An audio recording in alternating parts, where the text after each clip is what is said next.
فرض کریں ایک ہی عبادت دو لوگ کریں، مگر ایک کو صرف تھکن ملے اور دوسرے کو اللہ کی رضا، تو فرق کہاں ہے؟ فرق عمل میں نہیں، نیت میں ہوتا ہے۔ آج کی آیات ہمیں بتاتی ہیں کہ حج صرف سفر، لباس اور رسومات کا نام نہیں، بلکہ زبان، کردار، نیت اور دل کی مکمل اصلاح کا نام ہے۔ السلام علیکم۔ آج انشاءاللہ سورہ البقرہ کی آیت نمبر 197 سے سٹارٹ کریں گے۔ اس کا ترجمہ اور تفسیر تفہیم القرآن سے بیان کروں گی جو اہل سنت جماعت کے لیے ہے۔ ان آیات میں اللہ تعالیٰ حج کے آداب، تقوی، ذکر الہی اور دنیا و آخرت کے درمیان درست ترجیح کی تعلیم دیتے ہیں۔ تو آئیے سٹارٹ کرتے ہیں۔ اعوذ باللہ من الشیطان الرجیم، بسم اللہ الرحمن الرحیم۔ حج کے مہینے سب کو معلوم ہیں۔ جو شخص ان مقرر مہینوں میں حج کی نیت کرے اسے خبردار رہنا چاہیے کہ حج کے دوران میں اس سے کوئی شہوانی فعل، کوئی بد عملی، کوئی لڑائی جھگڑے کی بات سرزد نہ ہو، اور جو نیک کام تم کرو گے وہ اللہ کے علم میں ہوگا۔ سفر حج کے لیے زاد راہ ساتھ لے جاؤ، اور سب سے بہتر زاد راہ پرہیزگاری ہے۔ پس اے ہوش مندو، میری نافرمانی سے پرہیز کرو۔ اس کی تفسیر ہے، احرام کی حالت میں میاں اور بیوی کے درمیان نہ صرف تعلق زن و شو ممنوع ہے، بلکہ ان کے درمیان کوئی ایسی گفتگو بھی نہیں ہونی چاہیے جو رغبت شہوانی پر مبنی ہو۔ اسی آیت کے ضمن میں آگے فرمایا، تمام معصیت کے افعال اگرچہ بجائے خود ناجائز ہیں، لیکن احرام کی حالت میں ان کا گناہ بہت سخت ہے۔ اسی آیت کے ضمن میں آگے فرمایا، حتیٰ کہ خادم کو ڈانٹنا تک جائز نہیں۔ جاہلیت کے زمانے میں حج کے لیے زاد راہ ساتھ لے کر نکلنے کو ایک دنیا دارانہ فعل سمجھا جاتا تھا، اور ایک مذہبی آدمی سے یہ توقع کی جاتی تھی کہ وہ خدا کے گھر کی طرف دنیا کا سامان لیے بغیر جائے گا۔ اس آیت میں ان کے اس غلط خیال کی تردید کی گئی ہے اور انہیں بتایا گیا ہے کہ زاد راہ نہ لینا کوئی خوبی نہیں ہے، اصل خوبی خدا کا خوف اور اس کے احکام کی خلاف ورزی سے اجتناب اور زندگی کا پاکیزہ ہونا ہے۔ جو مسافر اپنے اخلاق درست نہیں رکھتا وہ خدا سے بے خوف ہو کر برے اعمال کرتا ہے۔ وہ اگر زاد راہ ساتھ نہ لے کر محض ظاہر میں فقیری کی نمائش کرتا ہے تو اس کا کوئی فائدہ نہیں۔ خدا اور خلق دونوں کی نگاہ میں وہ ذلیل ہوگا اور اپنے اس مذہبی کام کی بھی توہین کرے گا جس کے لیے وہ سفر کر رہا ہے۔ لیکن اگر اس کے دل میں خدا کا خوف ہو اور اس کے اخلاق درست ہوں تو خدا کے ہاں بھی اس کی عزت ہوگی اور خلق بھی اس کا احترام کرے گی، چاہے اس کا توشہ دان کھانے سے بھرا ہوا ہو۔ قرآن پاک جب نازل ہوا تو اللہ تعالیٰ نے اس کے بارے میں اس وقت ہی بتا دیا کہ اپنے کھانے پینے یعنی کہ زاد راہ راستے میں جتنی آپ کی ضروریات ہے اس کے لیے ساتھ لے کے جائیں۔ اس کی ساتھ وجہ بھی بتائی کہ اگر تمہارے پاس کچھ ہوگا تو خلق کی نگاہ میں بھی تمہاری عزت ہے اور لوگ بھی تمہاری اخلاقی طور پہ عزت کریں گے۔ فقیرانہ اپنا حال دکھا کے کہ میں فقیر ہوں، میں غریب ہوں، تو وہ تمہاری عزت نہیں ہوگی، تمہاری توہین ہوگی اور تمہارے مذہب کی بھی توہین تم کرواؤ گے۔ آج یہی کام ہو رہا ہے۔ یہاں سے لوگ جاتے ہیں، زیادہ تر پتہ چلتا ہے کہ جی لوگ یہاں سے عمرہ کرنے گئے، وہاں بیٹھ کے مانگ رہے ہیں۔ اگر کسی نے نہیں سنا اور نہیں دیکھا تو ذرا سرچ کریں کہ کتنی فیصد پاکستانی وہاں مانگنے کے لیے بیٹھے ہوئے ہیں، جس کی وجہ سے یہاں سے جاتے ہوئے شرم آتی ہے اب کہ جب وہاں جائیں تو یہاں بتا کے جانا پڑتا ہے کہ ہم واپس آئیں گے، ہم وہاں مانگنے کے لیے نہیں بیٹھیں گے۔ اللہ، کتنی شرم کی بات ہے، کتنی حیا کی بات ہے کہ اتنے پیسے خرچ کریں وہاں جانے کے لیے ظاہری سی بات ہے فری میں تو نہ عمرہ ہوتا ہے اور نہ ہی حج ہوتا ہے. جو بیچارہ غریب بندہ پتہ نہیں تھوڑے تھوڑے پیسے جوڑ کے جو سفید پوش اپنی کمیٹیاں ڈال کے عمرے کے لیے پیسے اکٹھے کرتا ہے اور جب جاتا ہو اور پھر اس سے یہ ہو کہ میں چلیا میں کو یہ ہی نہ کہے کہ ہرے اتھے منگن جا رہے ہیں. کتنی بری بات ہے. لیکن جو لوگ کر رہے ہیں انہیں نہ شرم آتی ہے نہ ان کو کوئی خوف ہے. اللہ تعالیٰ نے خود فرمایا ہے کہ خلق اور خدا کی نگاہ میں دونوں کی نگاہ میں وہ ذلیل ہوگا. اور آج ایسا ہی ہے. معذرت کے ساتھ آج ایسا ہی ہے. اللہ ہدایت دے. اور اگر کوئی دیکھنے اور سننے والے لوگ ہیں جن کو پتہ ہے کہ یہاں سے کوئی جا رہا ہے اور وہ اس نیت پہ جا رہا ہے تو آپ کی بڑی مہربانی یہیں کسی کو بتا دیا کریں کہ جا رہا جی ان اتھے جا کے منگنا ہے تاکہ انہیں اتھی روک لیتا جائے. اپنی عزت تے بچاؤ.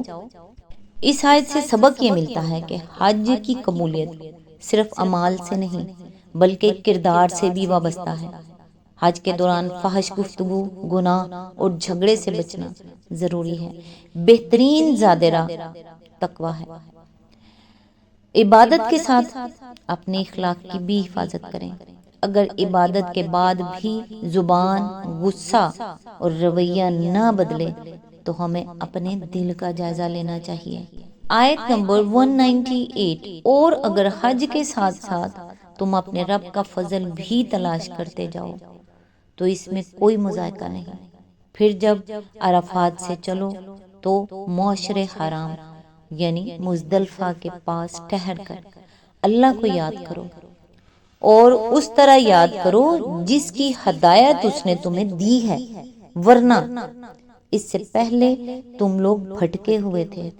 اس کی تفسیر ہے یہ بھی قدیم عربوں کا ایک جاہلانہ تصور تھا کہ سفر حج کے دوران میں کسب معاش کے لیے کام کرنے کو وہ برا سمجھتے تھے کیونکہ ان کے نزدیک کسب معاش ایک دنیا دارانہ فعل تھا اور حج جیسے ایک مذہبی کام کے دوران میں اس کا ارتکاب مذموم تھا.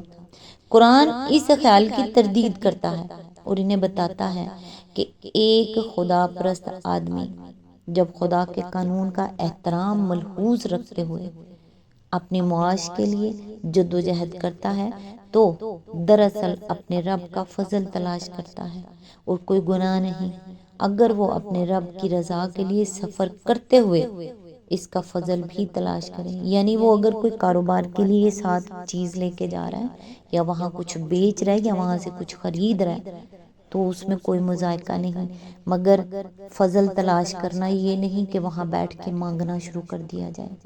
اسی آیت کے ضمن میں آگے فرمایا یعنی جاہلیت کے زمانے میں خدا کی عبادت کے ساتھ جن دوسرے مشرکانہ اور جاہلانہ افعال کی آمیزش ہوتی تھی ان سب کو چھوڑ دو اور اب جو ہدایت اللہ نے تمہیں بخشی ہے اس کے مطابق خالصتاً اللہ تعالیٰ کی عبادت کرو.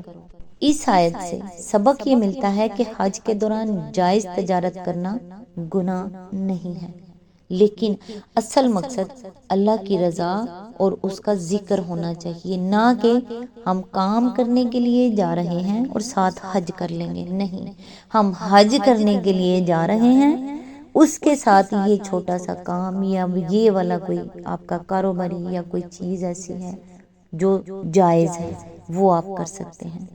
دنیا کمانا منع نہیں، مگر دنیا کو اللہ کی یاد پر کبھی غالب نہ آنے دیں.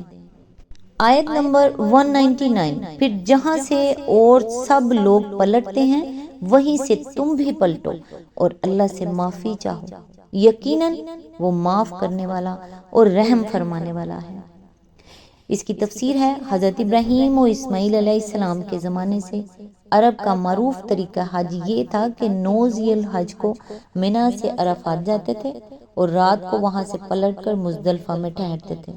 مگر بعد کے زمانے میں جب رفتہ رفتہ قریش کی برہمنیت قائم ہو گئی تو انہوں نے کہا ہم اہل حرم ہیں، ہمارے مرتبے سے یہ بات فروتر ہے کہ عام اہل عرب کے ساتھ عرفات تک جائیں.